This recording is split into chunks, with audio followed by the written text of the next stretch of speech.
Glad to have you back. It's the Business Daily right here on Trust Television. And we straight we go into our next discussion, agriculture. And of course, want to look at the government policies so far and how it has benefited the sector. And have joining me in the studio, the president of All Farmers Progressive Association, Chief Dr.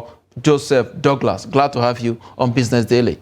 Good morning, please. Yes, quite a whole lot of policies have been introduced to help farmers.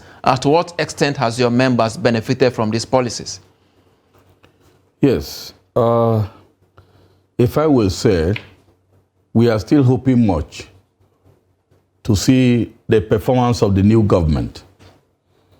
In relation to the past government, like I've told you, they were concentrated basically on the portfolio of farmers. And that is the reason why we cannot achieve any result in agriculture. They were concentrating on political farmers. Who are their relations? Who are their neighbors? Who are their friends? And basically, when we concentrate on such a thing, you don't expect any result. Whatever money the government said they have given to them, they just siphon this money, go and service their habit. Enriching themselves, filling their pocket, building houses, marrying wives, and so on and so forth. And with that, we don't expect any result. But with the coming of the new administration, there is a hope, a very strong hope on ground. Like I'm telling you, the Tinubu himself, being the president, is emphasizing basically on agriculture. All the governors are singing the same tune. Like my own governor, his priority is basically on agriculture. And we are working out a way to make sure that youth, and especially women, are cut out of the street of roaming about. Absolutely. Interesting submission there. Let's look at it. Your members cut across the 36 states of the Federation and the Federal Capital Territory.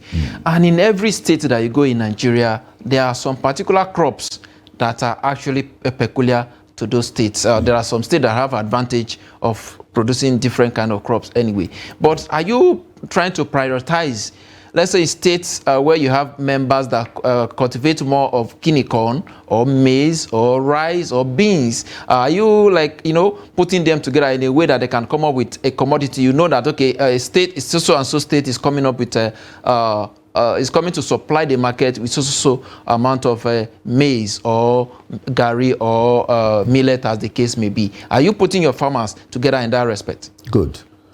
You see, in All Farmers Progressive Association, there are kind of practice we are putting in place that's quite different from other farmers' organizations. Like I've always said, we are a team of professionals that know much about how we can get into agriculture and produce well for the country. You see, Nigeria, as the case may be, is a dawn in agri-productions. But if you look at the geopolitical zones in the country, there are some certain kind of crops that can grow somewhere and there are other that cannot grow in that place. Absolutely. Like, for instance, if you go to northwest or northeast, the production of maize, sorghum, rice, and similar other cash crops can produce well in those areas. But when you come to south, where there are climate regions in that place, you see that the production of products like yams, cassava, potatoes, and several other ones are basically produced in such places. So what all farmers do is to aggregate our farmers according to commodity of productions. We center mostly in one of the states that can produce a particular crops, aggregate our people there and cluster them to be able to go and farm and produce well for us. So what we are doing basically is we need an assistance from government to actualize all these things. We have them already on ground, but where is the power behind our because we have a limit on how we can get in those things and get the result fine. If we can have government behind us, believe you and me, we will do the excellent.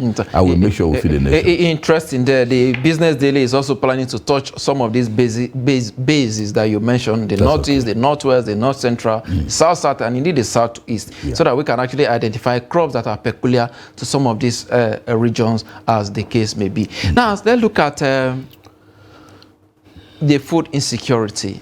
You have talked about the issue of insecurity affecting farmers. Yes.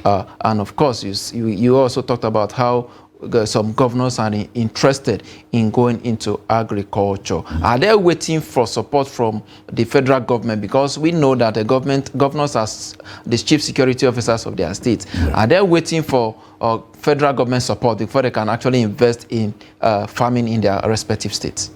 Yeah. Like you rightly put it, you know, farming is time-bound.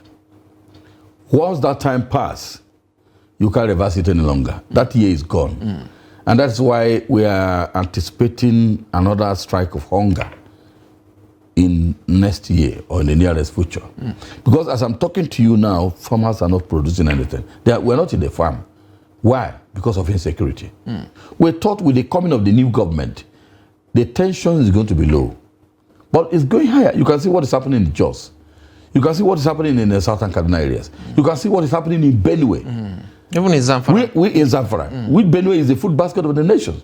People have been slaughtered every day. So even if you give them assistance to go to the bush, they are afraid of going there because when they go there, they will not return.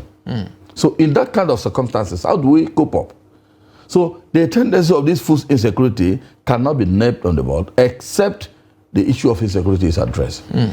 Government don't need to negotiate with bandits. These are miscreants. They came from nowhere. They are not even Nigerians.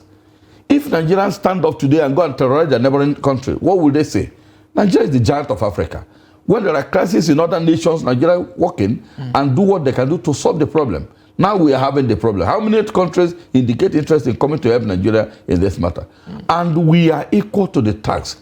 It just takes the political will to actually solve the president can just get up and give a command. They don't want to see bandit or hear about that today. Abacha, the late Abacha said once that when a problem of such nature lingering for days or for 3 hours, government might be inside. Absolutely. If they are not really if they are not really come up to do or provide solution to this problem, we will sit down and be looking at ourselves. Nobody will go and waste his life in the bush because what to produce to feed the nations. I will die of hunger. I'll die of hunger. So one thing we are certain is that it is appointed up to man to die once, and after that is judgment. So every man is programmed to die one day. So if you die by hunger, all the same. If you die by bullet, all the same. But in this case, hunger can come strike so you can advise your people. Absolutely. Yes. Interesting submission. So we want the government to come in and see what they can do to not leave the issue of insecurity in the country. That is only where farmers can have free access to their farm. I must thank you, Chief Dr. Ogbo Joseph Douglas, President of Farmers Progressive Association, for your time on Business Daily today. It's very interesting submission you have. Though the time is short, but the insight is indeed what the viewers will want to hear. Thank you so much for your time. God bless you. Yes. With that, it's a wrap on Business Daily today. Join us tomorrow for more. I am Yusuf Akogu.